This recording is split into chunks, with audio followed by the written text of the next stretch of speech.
Hello friend, this is Vikas Pandey and welcome to easytouchforyou.com। आज के इस ट्यूटोरियल में हम पढ़ेंगे पैलिंड्रोम स्ट्रिंग के बारे में। जैसा कि पहले हम पैलिंड्रोम नंबर के बारे में पढ़ चुके हैं, मतलब ऐसा नंबर जिसे रिवर्स या फॉरवर्ड दोनों तरफ से रीड करने पर वो सेम होता है। वैसे ही अगर हम किसी स्ट्रिंग को रिवर्स या फॉरवर्ड दोनों तरफ से ही रीड करें और दोनों ही सेम हो तो ऐसे स्ट्रिंग को हम पैलिंड्रोम स्ट्रिंग बोलेंगे। जैसे एग्जाम्पल के रूप में एक स्ट्रिंग अगर हम लिखते हैं MADAM, जब हम इसे वापस रिवर्स से रीड करते हैं तो MADAM। तो इस तरीके से अगर किसी भी स्ट्रिंग को रिवर्स या फॉरवर्ड दोनों तरफ से ही रीड करने पर दोनों ही सेम हो तो ऐसे स्ट्रिंग को हम पैलिंड्रोम स्ट्रिंग बोलेंगे। आज हम एक छोटा सा प्रोग्राम लिखने वाले हैं जिसमें यूजर द्वारा एंटर किए गए स्ट्रिंग को हम चेक करेंगे कि वो पैलिंड्रोम है या फिर नहीं है। उसके लिए उसका एल्गोरिथम कुछ इस तरीके से होगा। सबसे पहले हम यूजर द्वारा एंटर किए गए स्ट्रिंग को एक वेरिएबल में स्टोर करेंगे। सपोज वो वेरिएबल स्ट्रिंग है। एल्गोरिथम में फर्स्ट स्टेप होगा स्टोर करना। सेकेंड स्टेप ये होगा कि हम उस स्ट्रिंग की एक कॉपी किसी दूसरे स्ट्रिंग में स्टोर कराएंगे। कॉपी मीन्स हमारे पास दो स्ट्रिंग वेरिएबल हो गए, एक ओरिजिनल और एक दूसरा कॉपी। जब हम स्ट्रिंग को दूसरे वेरिएबल में स्टोर कराएंगे तो हमारे पास दो स्ट्रिंग हो गए सेम ही। तीसरे स्टेप में हम ओरिजिनल स्ट्रिंग वेरिएबल को रिवर्स कराएंगे। माना कि हमारे पास ये स्ट्रिंग है तो हम इसके ऊपर str reverse function str reverse इस फंक्शन का यूज करेंगे और इसको रिवर्स कराएंगे। फोर्थ स्टेप में इस तरीके से रिवर्स किए गए स्ट्रिंग और कॉपी किए गए स्ट्रिंग को हम कंपेयर कराएंगे। अगर इन दोनों स्ट्रिंग को कंपैरिजन कराने पर दोनों ही सेम पाए जाते हैं तो ये पैलिंड्रोम स्ट्रिंग होगा, अदरवाइज ये पैलिंड्रोम स्ट्रिंग नहीं होगा। मीन्स हम इन दोनों को कंपेयर कराने के लिए स्ट्रिंग हैंडलिंग फंक्शन strcmp का यूज करेंगे और strcmp अगर दोनों ही स्ट्रिंग सेम होते हैं तो 0 रिटर्न करता है, अदरवाइज नेगेटिव या फिर पॉजिटिव नंबर हमको रिटर्न करता है। तो हम पहले ही स्ट्रिंग हैंडलिंग फंक्शन पढ़ चुके हैं जिसमें strcmp strcpy इन सब का यूज हम देख चुके हैं। तो इस तरीके से हम अपने प्रोग्राम में वर्क करेंगे और यूजर द्वारा एंटर किए गए स्ट्रिंग को रिवर्स करा के ओरिजिनल स्ट्रिंग से कंपेयर कराने पर अगर दोनों सेम पाए जाते हैं तो हम बता सकते हैं कि वो पैलिंड्रोम स्ट्रिंग है। तो इसके लिए हम अपना प्रोग्राम स्टार्ट करते हैं। लिखते हैं अपने एक छोटा सा प्रोग्राम। सबसे पहले हम अपना प्रोग्राम स्टार्ट करते हैं हेडर फाइल से। हैज इंक्लूड stdio.h और हैज इंक्लूड conio.h। चूँकि हमारा जो प्रोग्राम है इसमें हम स्ट्रिंग हैंडलिंग फंक्शन यूज़ करने वाले हैं तो उसके लिए मैं यहाँ यूज़ कर रहा हूँ string.h। अब अपना मैं प्रोग्राम स्टार्ट करता हूँ मेन फंक्शन से।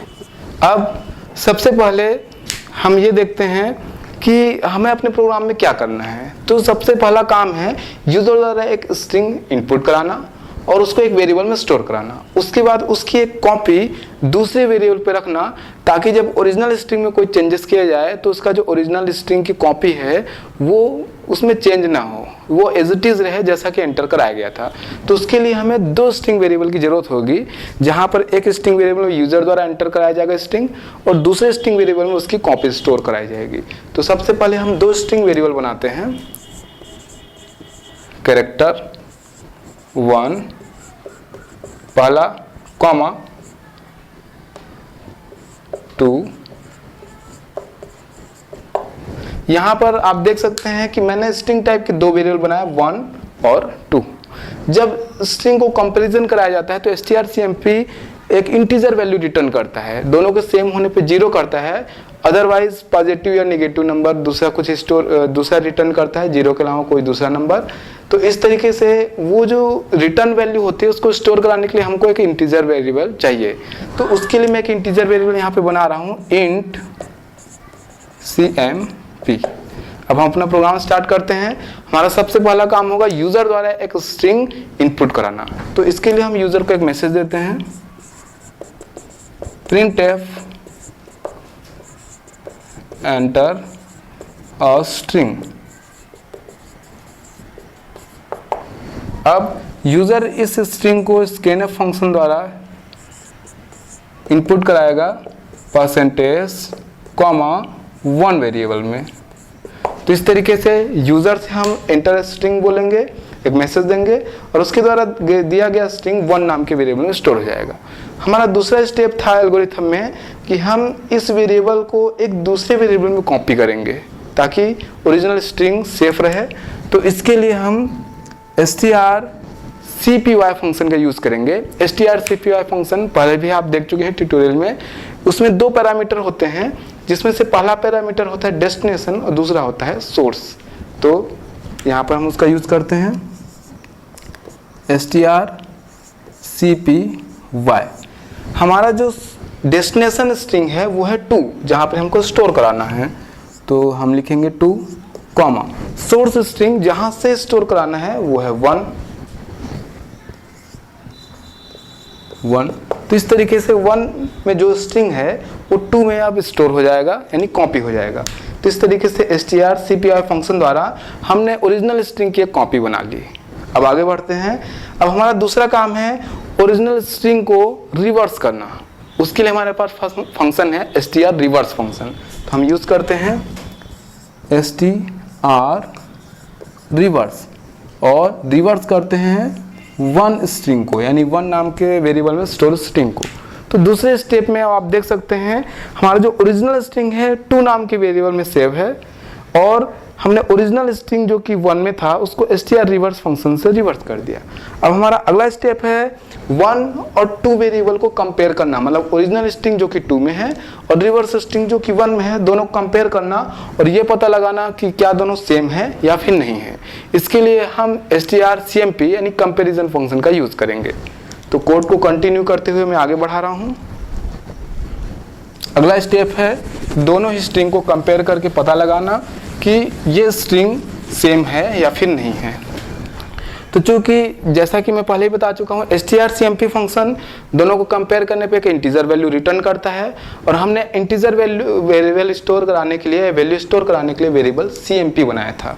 तो उसका यूज करते हैं हम यहाँ पर। तो इस तरीके से होगा line cmp is equal strcmp। cmp integer variable है जो कि strcmp द्वारा रिटर्न की गई वैल्यू को स्टोर कराएगा और strcmp 2 स्ट्रिंग को कंपेयर कराता है। तो हमारे पास यहाँ पे 2 स्ट्रिंग है 1 और 2। तो हम यहाँ पे लिखते हैं strcmp 1,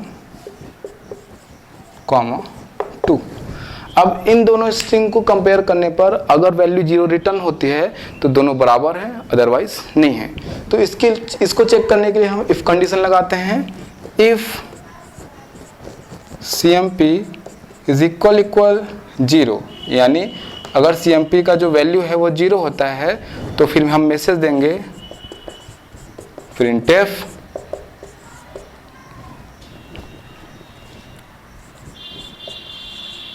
entered string is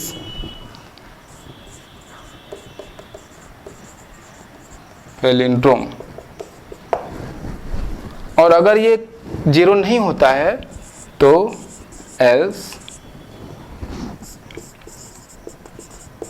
printf entered string is not a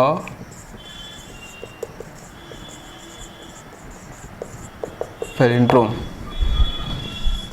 last में आउटपुट को होल्ड करने के लिए गेट ch और ये मेन फंक्शन क्लोज। तो आप यहाँ पे देख सकते हैं enter string is a palindrome और enter string is not a palindrome. ये 2 मैसेज हमको मिलेंगे, ये इसकी बेसिस पे मिलेंगे कि हमारा जो रिटर्न वैल्यू है वो 0 है या फिर नहीं है। क्योंकि हमको पहले ही पता है, हम पहले के ट्यूटोरियल में strcmp फंक्शन को पढ़ चुके हैं कि strcmp फंक्शन जब 2 स्ट्रिंग को कंपेयर कराता है तो 0 तभी रिटर्न होता है जब दोनों बराबर होते हैं। और यदि हमारे द्वारा एंटर किया गया स्ट्रिंग और उसका रिवर्स दोनों बराबर है तो इसका मतलब वो स्ट्रिंग एक पैलिंड्रोम स्ट्रिंग है। अदरवाइज अगर बराबर नहीं है तो वो स्ट्रिंग पैलिंड्रोम स्ट्रिंग नहीं है। तो इस तरीके से ये सिंपल प्रोग्राम के द्वारा हम यूज़र द्वारा एंटर किए गए स्ट्रिंग को बता सकते हैं कि वो पैलिंड्रोम स्ट्रिंग है या फिर नहीं है। इस प्रोग्राम में अगर आप कोई नंबर इनपुट करते हैं, मतलब इंटीजर वैल्यू, तो उसको भी आप कैलकुलेट कर सकते हैं कि पैलिंड्रोम है कि नहीं है, क्योंकि नंबर को भी स्ट्रिंग में ऐसे ही स्टोर कराया जाएगा और ऐसे ही रिवर्स करके कंपेयर कराया जाएगा।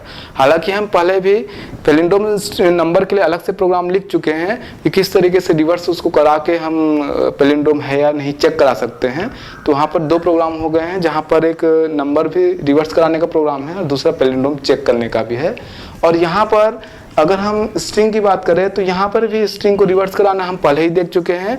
यहाँ पर यूज़र द्वारा एंटर किए गए स्ट्रिंग और नंबर दोनों को ही वो चेक कर सकता है कि वो पैलिंड्रोम है या फिर नहीं है। तो आज के इस ट्यूटोरियल में हमने पैलिंड्रोम स्ट्रिंग के बारे में पढ़ा। आगे के ट्यूटोरियल में और भी हम प्रोग्राम बनाएंगे। तब तक के लिए आप हमारी वेबसाइट easytutsforyou.com पर लॉगिन कर सकते हैं। तब तक के लिए बाय।